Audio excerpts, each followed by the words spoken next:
ஆசை சீரியலில் நடிச்சிட்ருக்க மீனா என்கிற கோமதி பிரியா.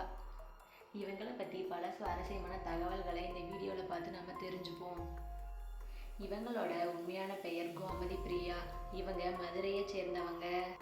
இவங்க பிறந்த தேதி பிப்ரவரி 8, 1996. தற்போதைய வயது 28.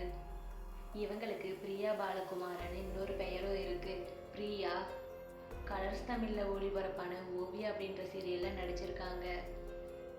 இவங்க தற்போது சிறகடிக்க ஆசை சீரியலில் மீனாவாக நடிச்சிட்ருக்காங்க. இவங்களோட யதார்த்தமான நடிப்பில் பல ரசிகர்களை கவர்ந்துருக்காங்க. இவங்களுக்கு பிடிச்ச ஃபுட் சிக்கன் பிரியாணி. இவங்களோட